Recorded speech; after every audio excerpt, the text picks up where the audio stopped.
Hello, welcome to Spotlight on Guilford. I'm David Weinberg, and I'm here today with some folks from the Guilford Land Conservation Trust, or the Land Trust as it's known around town. Here's Sarah Williams. She's president of the Land Trust, and Red Erda is the acquisition chair, and he's here because you're talking about acquiring a new parcel, and today we're going to be talking about that parcel, why it's important, and what you can do to help acquire it. So let me ask you before we begin now, you're both volunteers. We are. And how long have you volunteered, Sarah? I've been on the board 7 to 8 years now. I've been the president for 3 years. And Red? I joined the Land Trust in '73, Okay. but I was off for maybe 10 or 12 years. So the latest I've been on was since about 1989 till now. So that's a lot of hours you guys put into this work. You must think it's important. It's very important. It's very important, and it's nice to have volunteers that stick with it for an extended period of time, to develop relationships in the community and develop relationships with landowners. So it's not a short-term commitment. And obviously, there are a lot more volunteers. There are many volunteers. Okay. Well, let's talk about this acquisition a little bit. I think you brought a map with you? We did, yep. It should have a highlighted red dot in the middle of it. That's very important to us. Okay, and why is that red dot so important? Because we are currently acquiring this 17-acre parcel in the middle of Westwoods. It's a place where many people already go. There are currently trails crossing the property, but the Land Trust got the property under contract last year, this past spring, and we closed with a $100,000 payment on July 30th of 2012, and we have 2 more payments to pay it off, and the last one is due in 2014. So it's a total of a $300,000 investment in Westwoods. Okay, and we're going to be talking a little bit more.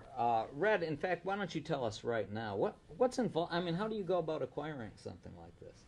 Well, when you have an area like that that was on the map, you've got a lot of property which is not owned by public organizations, be it the state, land trust, town. So our major concern is trying to fill in the blanks on those so that we own a larger open space. In this instance, we talked with the owner, all 3 owners of the properties, probably for at least the last 5 years, staying in touch, not putting pressure on them, but saying, you know, when you're ready to talk, let's talk. So these are private owners? These are private. That just live here in Guilford? They are all Guilford residents, yes, they are. Most of the land we buy has been in the family, sometimes generations. The family generally feels very strongly about it and wants it to be kept open. So we are more or less of a logical person to buy it. But on the other hand, it may represent the total assets of a family. So they're also willing or really need to get a fair amount of money for the land. And so that's the balance that we have to play with these people. So you have to give them, obviously, a fair amount of money, but at the same time, they're leaving a legacy really to the people of the town, right? It's true. Every acquisition has its own personality. So, you know, some of them are donations, some of them are what we call bargain sales, where we pay a greatly discounted rate, and some of them are closer to what the market value of the property is. It just all depends on the parcel. Well, let's... And we get some of our land just so we have the whole thing. As a result of subdivisions, they are required to have open space. So a subdivision on new property, let's say, might even require that they give 50% of the land to the land trust or somebody to keep open. We do some negotiations there, trying to make sure it abuts something that we already own, because a little piece of a couple acres of land in the middle of the city obviously is not what we're looking for. We're trying to get large, several hundred, multi-hundred parcels of land that we have trails in and is good for the animals. So really trying to collect a lot of natural area for contiguous area, area that touches. It makes it one large piece. It's much more valuable. And over the years, it's kind of been like a jigsaw puzzle fitting in. Well, you one can even piece at see a from time. that map we just showed you. You say, gee, wouldn't it be nice if we got that? But we probably have a list of 30 parcels around the town that we'd love to have. Of course, if they all said yes, then we'd have another problem. We don't have the money. But we're willing to talk to anybody who's in a position to make a deal. So we're talking about these parcels, and they're all going to be part and parcel of Westwood Trails. So why is Westwood Trails important to the town? Why should anybody care about it? Well, I challenge you to find someone who's never been inside of Westwoods. We have school groups using it, recreation groups. The Guilford cross country team runs in there. We have people studying the ecology, the geology, the water quality of Westwoods as parts of academic study. It's really popular recreationally. It's a really special thing to have a property with it's got 39 miles of trails, which some would argue is way too many, that is so close to the downtown center of Guilford. So you can get to a hiking trail on your bike. You don't even need your car, and it's about a mile away from downtown. So it's intensely surrounded by people who love it and use it very regularly. Okay, so Red, what's the best trail? That's a good question. Depends on what piece of property I want to buy. Today it's the White Circle Trail. Right, today it would be the White Circle, that's correct. Well, what are some of the things you see on these trails? Happy people. Okay. I led a that's hike the- this that's the big weekend, thing. and yeah, I led a hike this weekend, which was just every generation was represented.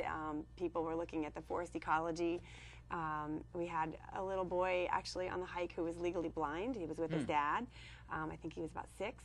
And he spent a lot of the time feeling his way through Westwoods, through the moss, and it was really inspiring. It was maybe a person that we didn't think that we could serve. He made it through the whole hike. It was a 2-hour hike, and he felt a lot of sensory things, which was great. So, people can find a lot of ways to love that place. Well, this open space, the Westwoods got started early as a result of actually a Canadian forester who worked in New Haven. Bought some land and then sold it, planted some trees, and then sold it to the state in the 20s. And that was kind of the start of it. And we've been adding to it, and the state's been adding to it ever since.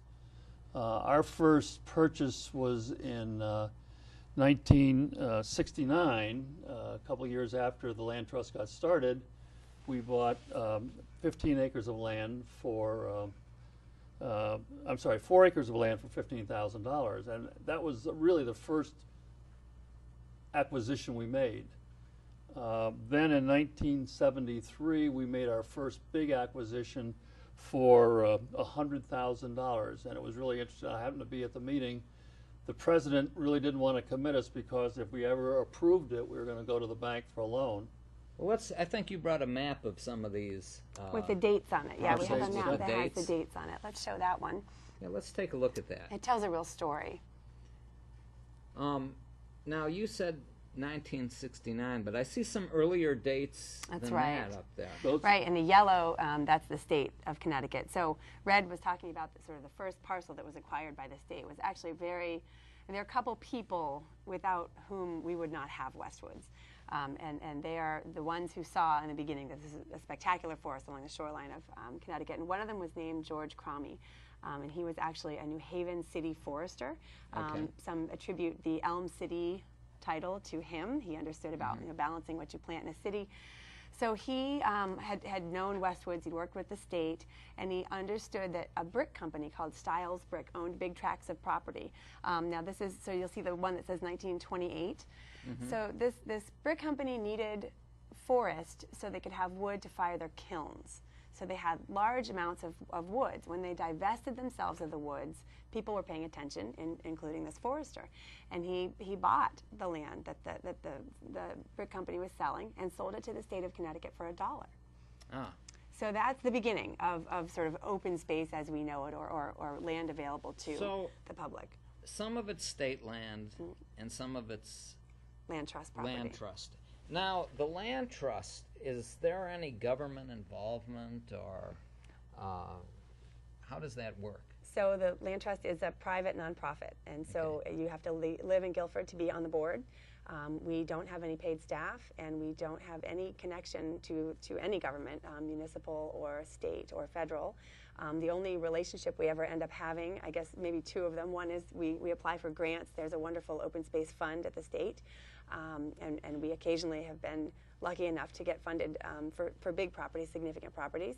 And we also really use a lot of state resources in terms of scientists, biologists, and foresters. So we have a relationship that way, but formally we are independent. Now, we did one transaction the other way where we bought the East River Meadows that are south of the railroad tracks, and we bought it and then sold it to the town, to the state. The state didn't have money available, wanted to save it, so we were in a position, and we had some money in the bank that we were able to do the transaction. So where does all this money come from? It comes from the people of Guilford. We've just been so lucky since 1965 at the founding. Before Red's story about the beginning of the land trust a few years before our first acquisition in Westwoods was because people were buying salt marshes at the time and filling them and building on them, because that was allowed then. And so residents of Guilford understood what a gem this town is and said, you know, that let's not do that. That maybe there's some places that should be protected. So they got together, they formed a land trust. It was happening across the country at the time. And the first piece of land was actually something we wouldn't really have to pay money for now. You know, it was something that wouldn't have to be purchased. But then it was a real threat. So it's always been the fiber of our community. People understand how beautiful it is. They enjoy these places, and they pool their money through us. So this is really Guilford citizens stepping up to protect our natural resources. And we're talking about millions of dollars in total. I mean, yeah. I wrote some numbers down from about the last 10 years. We've probably spent $5 million. Now we've gotten some grants to match it, but mostly that's individual. Most of that's individual giving us money regularly, and when we have a project like this, they step up and help us. And it's really important that we have a little money in the bank, because sometimes one of these deals comes up, and it's nice to be able to go to the guy and say, look, I can give you this as a down payment and lock up a deal that otherwise might go to a developer or somewhere else astray. If you're a resident out there using the trails, then really you're kind of morally obligated to... Well, we don't really have a toll booth, but... Yet. But yeah, I mean, we want people to understand that, first of all, this was all purchased by our community together, really, through the land trust, but also that we're not done yet. I mean, there are still places, and there will be after we finish this acquisition, that are sort of donut holes, and we need to focus on those. We don't want anyone to be walking through the woods and worrying about who owns what and whose land am I on. A walk through the woods, by definition, should be a peaceful event, and you should just be able to enjoy it. And the town, you're not part of the town. It's entirely done by private citizens, volunteers, people contributing. Yep. Now, we've talked a lot about the recreational value of the trail and the educational values. You've talked a lot about student groups, but there's some commercial value to the town as well, isn't there? There is. The open space in Guilford, I think, is a defining characteristic of the town. I mean, people come here, we have a spectacular green, we have beautiful marina areas, we have Bluffview, owned largely by the Land Trust. It's a fabulous hiking destination. So yes, I mean, there are people that come here. I think they go to Bishop's and get a trail map and a sandwich, and you know they're coming to Guilford to use these places. There's a place in North Guilford that's going to be, I think, of more interest this way as well. We're getting a national scenic trail through Guilford, and this is a trail that will be like the Appalachian Trail. It's got federal designation, and it starts in Mount Monadnock in New Hampshire and comes all the way through Massachusetts and down into Guilford, and it stops at the Sound. So when you look at a map of sort of how you're going to get down from Massachusetts to the Sound, Guilford stood out on a map as having a lot of green, and that's no mistake. There have been corridors acquired that beckon projects like that. And so those people will come down through the town, and they will come to the green. Now, there's some benefits, Red, aren't there, to the shellfishing? Well, to the extent that the maritime rivers are clean, don't have a lot of fertilizer and what have you, it certainly helps. That one of the most amazing events in my life recently was I was driving a boat down the East River on the south-facing or the east-facing bank. I saw a whole bank of terrapin turtles, which I had never seen before, Terrapin turtles are making a major comeback in the East River. Did you bring a picture of it? Is I that a have terrapin? no. We have a box turtle because there it's are a no box diamond turtle. terrapins in Westwoods. No, Terrapins are salt and got a stink. They were overkilled in the turn of the century, but they are making a comeback in Guilford, and most of that's the result of having clean rivers flowing into the sound where the terrapins live and breed in the river. And a major portion of the town's shellfish beds are below Westwoods. So when you're driving along Route 146, and if you get a glimpse of Lost Lake, that beautiful lake, there are pictures of it in our slideshow too. At the bottom of that, it flushes out some of the biggest shellfish beds. Do we have a picture of Lost Lake there? There are a couple lake shots in there, and those are all Lost Lake if you've come across them. Yeah, that's beautiful. That's probably more of a marshland inside of Westwoods. The Lost. There we go. That's Lost Lake. So Lost Lake is it's just a wonderful destination for a hike in Westwoods. It's a great place for a picnic. I think the title has to be because you sort of have to get there to find it. It's a little hidden. Hence the name. Yeah. Well, we've talked about the Westwood Trails. Why is this particular parcel important? Well, if you could imagine driving up Dunk Rock Road, thinking you're going to enjoy a 5-mile walk in Westwoods Trail and be confronted with a subdivision, I think you have the answer. The people who own the 3 lots that are in front of you deserve to get a fair price for them, but it would be nice if we saved them for the rest of the people. And so that's why when one of them became available, we jumped overboard to satisfy his needs and to make a deal. And to be honest, he made a good deal for us as well by giving his time to pay the bill and what have you. So it was a mutual consent. There are 2 other owners, one on either side. Not quite as vulnerable, if you will, once we tied this one up, but this was a key piece. So let's put that map up there again so that we saw it at the very beginning of the show. I think the parcel is in red. Yes. Yeah. And so it's right there. It's really in the center of Westwoods, isn't it? You're taking a blue trail straight in. Okay. You are. And then I tell people there's a large granite outcropping, and you'll see a power line cut. And it's, you sort of stand there and look to the left, and that's pretty much it. So there's the white circle trail, the red triangle trail, and the red square trail, I think, are on it. And so these 17 acres are pretty much right in the center of Westwood. Smack dab. They're actually, we called it the heart of Westwoods, and then we had it surveyed and realized it actually was east to west, the geographic center of that forest between Dunk Rock Road and Moose Hill Road, which is surprising. That's really important. You know, a forest is healthier when it's not chopped up. The Westwoods forest is a robust habitat. It's a special. There's some nighttime photographs of the East Coast, and there are a few places where it starts to get dark after New Haven, and one of them is Westwoods, and one of them is the East River Preserve. And so it's really coastal, and that's increasingly rare. And so this town has fought for this forest for decades, since 1969, to keep it what it is and keep it intact. And by putting driveways in, you fragment habitat for different species. So it does, Westwoods is doing what woods are supposed to do. It's got dead trees, there's been hemlocks that fell. And what are some of the there's some rare species There are. in Westwood Trails. And did you bring some photos of those?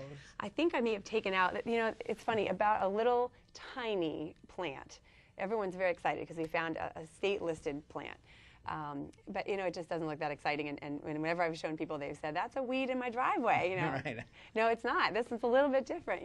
So when we decided to apply for a state grant to help us fund this property, we have not heard the result of that application yet. We asked scientists to help us really inventory what we had. So we did. We found. We know that there are yellow lady slippers on the property. We see pink lady slippers a lot. They're beautiful.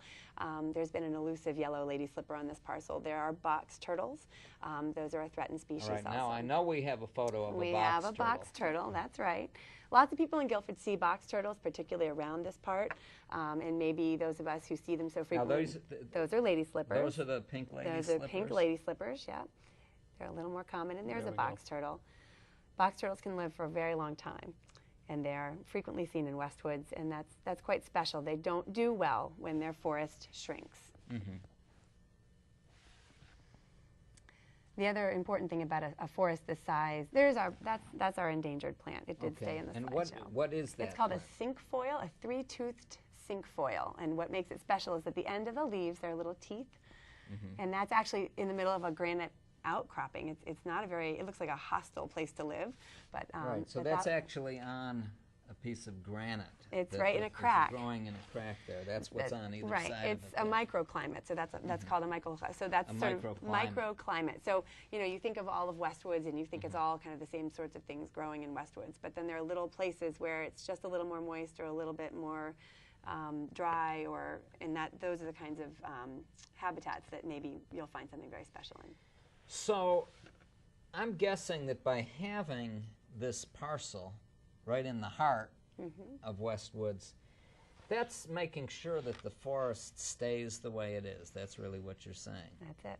Doesn't change. That's right. And it's preserving it for future generations. And it really has a big impact on the whole town, just the character of the town. That's right. So that there's always this natural preserve that people can go to, and it's kind of a reminder to people of what's important. And then you were saying, I think a lot of the trails go right through or right by. Well, the White Circle Trail is a very major trail in Westwoods. We have That's one of the big all-star big ones, trails. all-stars. It's got caves and views, and it takes you a great distance. So we have lots of little cut-off trails that might go to an overlook or something. But this is sort of like I-95. It's a big one. And, I should ask now, there are various, people like to go to Westwood Trails to see various stuff. Now, there are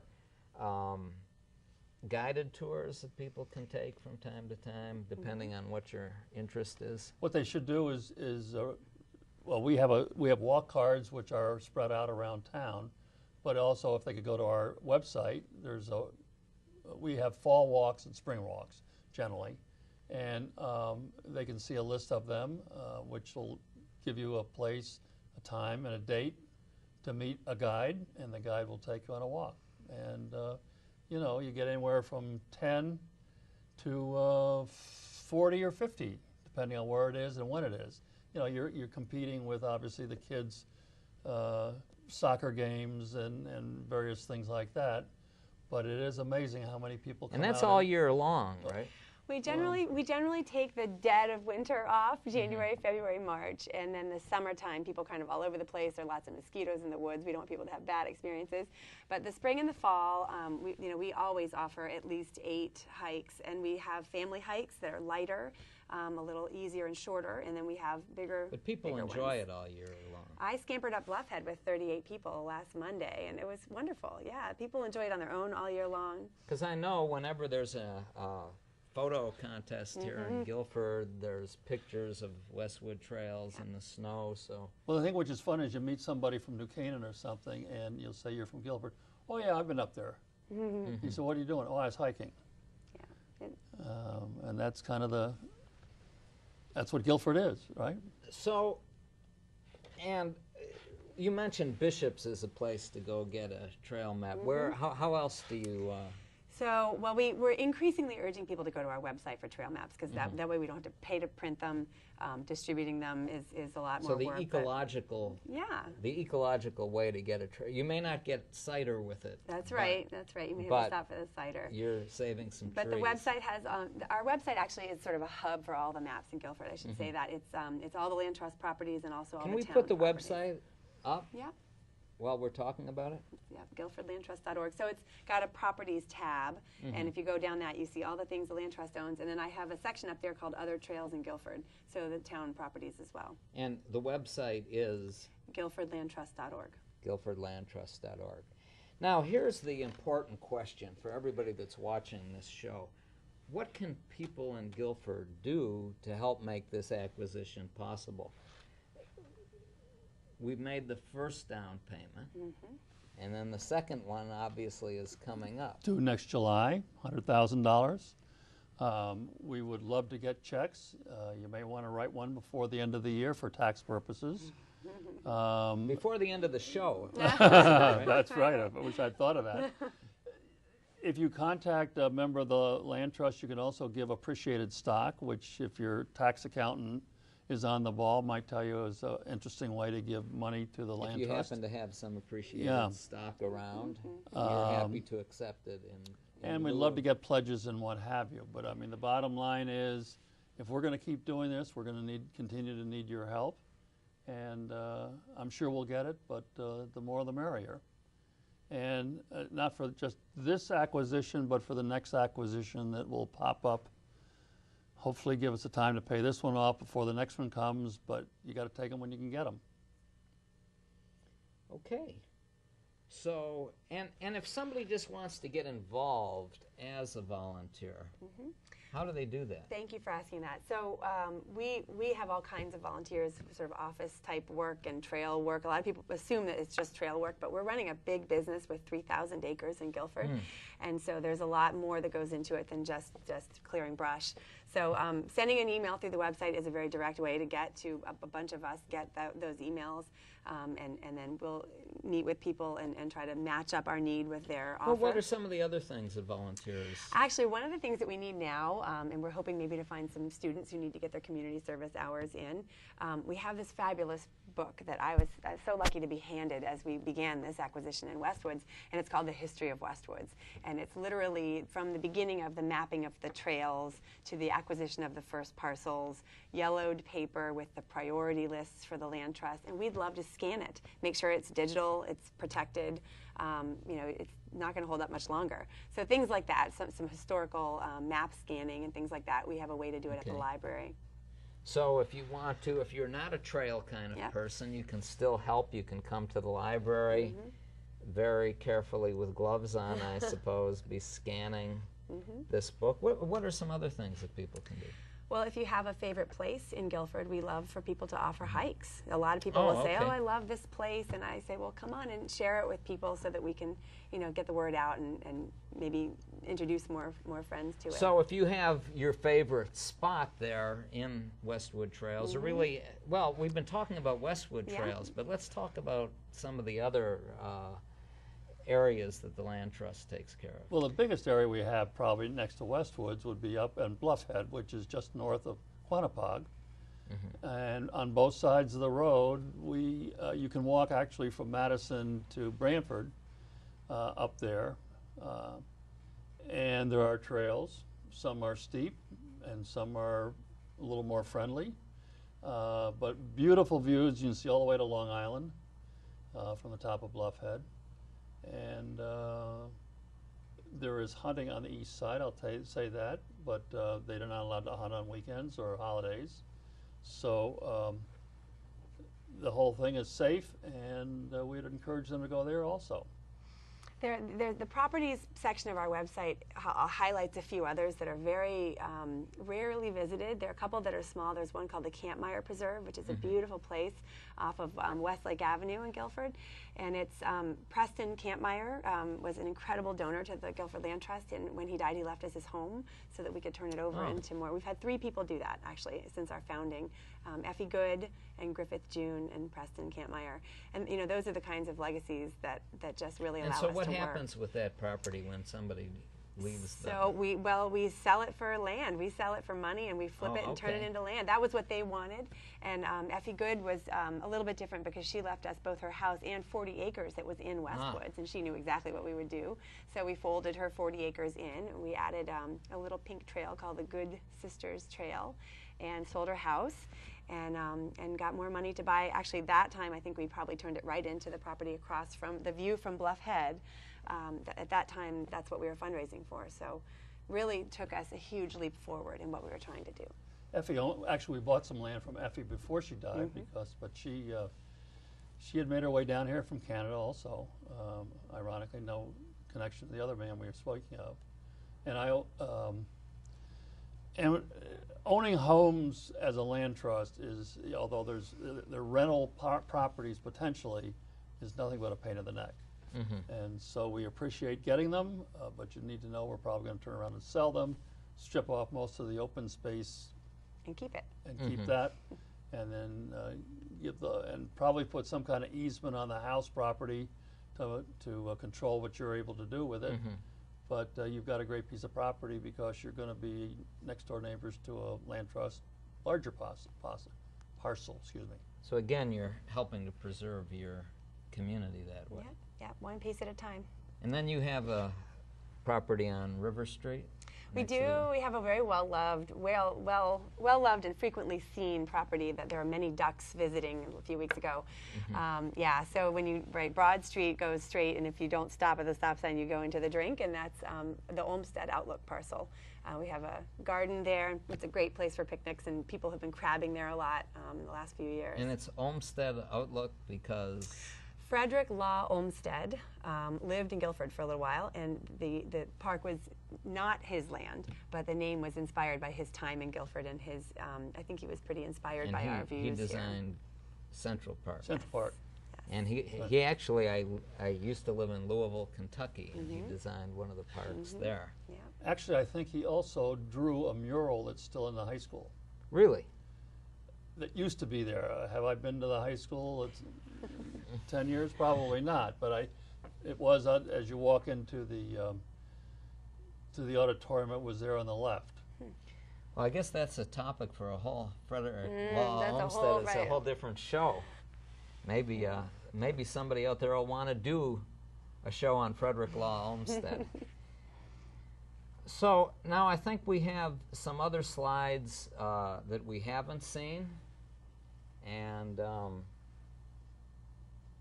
is there anything that you think we should take a look at, or should we go through them? Well, I know we have some. We've had great volunteers donating photographs to us. Oh, that's right. We so should it's- talk it's about really, that. you know, Where that's- did these slides come Well, from? some of them, I took a couple of them. The worst ones were mine. But there's a gentleman named Peter Otis who, if you look Peter Otis photos online, he's a Guilford resident. He was a board member for the Land Trust. And Peter works at the forestry school at Yale, and he's just out all the time, and he gives his pictures to us to be highlighted. This picture of the running is that's the Bindler's Bash. That's a really fun race in Westwoods every spring in April. We've had many people go running through there. That's actually my daughter when she was about 6. At the white, that's the White Circle Trail. Yeah, There that we was go. a few years back. This is one of our walks, leading hikes and showing people. This is ecology around a pond. That's our steward in a hat there, Ted Mankiewicz. He might have had an egg mass or something in his hand, showing those kids. That's our special plant, the cinquefoil in Westwoods. How do you spell cinquefoil? Cinquefoil. So cinquefoil, it's 5 foils, but then you said it This was one is a 2. 3-toothed cinquefoil. 3-toothed Talk to the cinquefoil. botanists. I don't know. What was that? Can we go back? What is this? This is something, I don't know, this is an early morning bloom. This photograph was taken by Kathy Bosco. She's done our website. She is a designer in Madison, incredibly gifted artist, and also someone who's deeply passionate about Westwoods. And she's shared a lot of beautiful photographs with us for the site, for this opportunity, so that's one of hers. Okay. So we invite people to send us photos if they've got something special, or even their family or themselves using it and having a good time. It helps us more than words, I think, to show the photographs of the properties that we protect. These are There's our our turtle friend. We have to get some terrapin turtle Right. photos. Well, yeah, they wouldn't be happy in Westwoods, I don't think. So that's kind of a classic Westwoods trail. Actually, it's just sort of a footpath. We try not to make a big impact on the forest, but you can just find your way and follow the blazes. And now, we were talking about not just clearing trails, but what is it that volunteers who are clearing trails actually do out there? Well, actually, the Westwoods Trails Committee is a fabulous group. They meet, is it the first Monday of the month, I think? If I'm wrong, it's on our website. Paul Proul has been the chair of that committee for many years. Fabulous group of men and women. Sometimes we call them the Chainsaw Brigade if there are a lot of trees down. Lately, what they've done is assign loops in Westwoods to individual people. So they just keep the loops open. If there's a tree down, they send out an SOS, and they all work together to keep it open. Or and pick up trash do we- if some Okay. Pick up trash. person's left some, or They do great work, and people we had a hurricane. Oh, yeah. So they really had a heck of a year this past year between ice storms and that tropical storm or whatever it was when it landed right over Westwoods. Westwoods is sort of the southernmost forest that has trails on it in Guilford, and took such a hit. Big, huge, fully leafed out adult trees just went right over, and those are, of course, the heaviest ones to move. And so what happens then? Do you leave them out there, or did you have to remove them? Usually they just cut an opening and let people go through. Sometimes they have to remove them, but these are, we don't have trucks and, staff.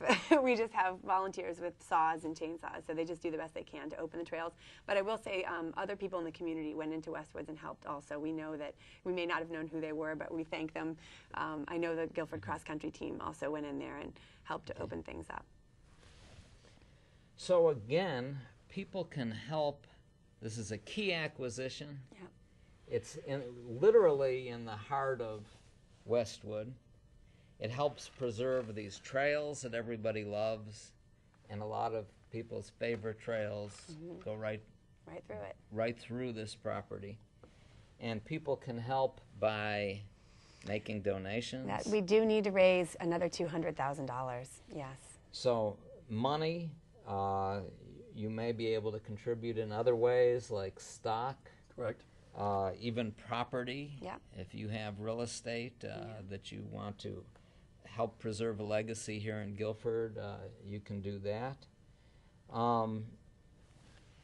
People should visit your website, and which is, again, guilfordlandtrust.org. And on the website there's a calendar, and it has all the rest of the hikes for this fall. I think we're going to go back into Westwoods at least 2 or 3 more times this fall, and we will do it again in the spring. Oh, this is something I forgot to ask you that's important. Where do your trails begin? If people want to go out, sure, and they have the trail map, sure. But where do they start? Where do they start? Right. So the Westwoods Trail maps they have little gray areas. They show, I think there's 6 parking areas or suggested parking areas. The closest way to get to the property we're buying now is Dunk Rock Road. Okay. And go up the road, park at the bottom where the kiosk is, walk up the hill and go in. There's a blue trail. That will take you to it.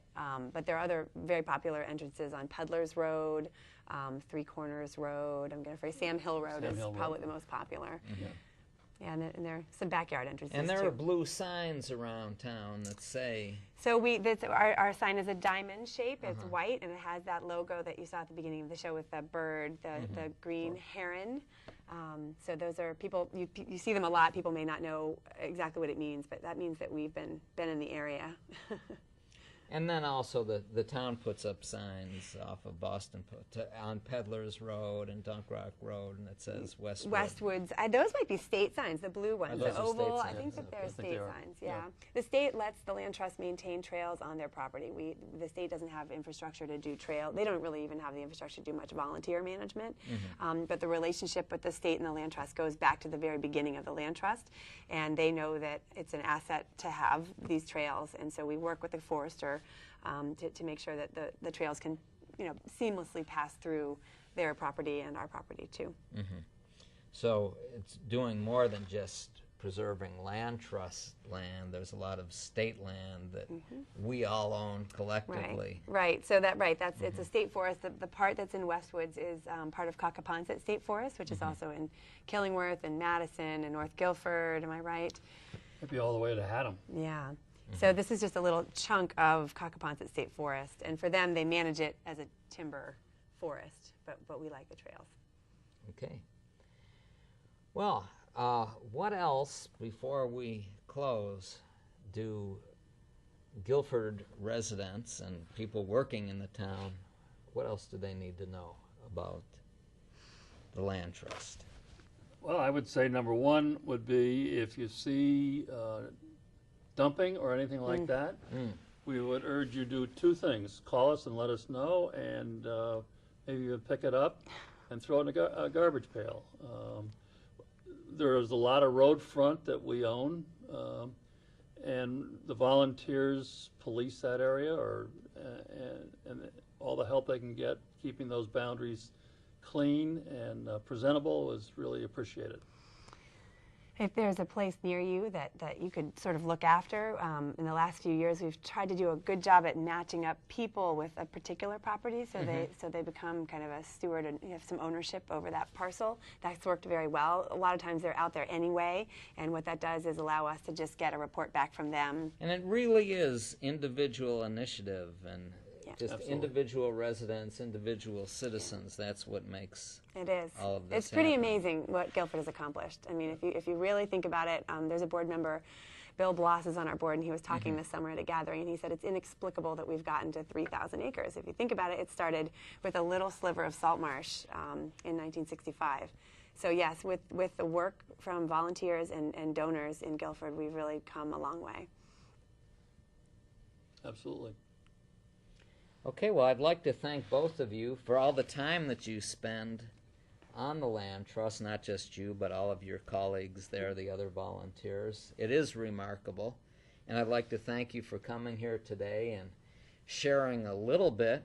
And I'd like to say to our viewers, if you can possibly help make this important acquisition, please visit the website, Landtrust.org. guilfordlandtrust.org.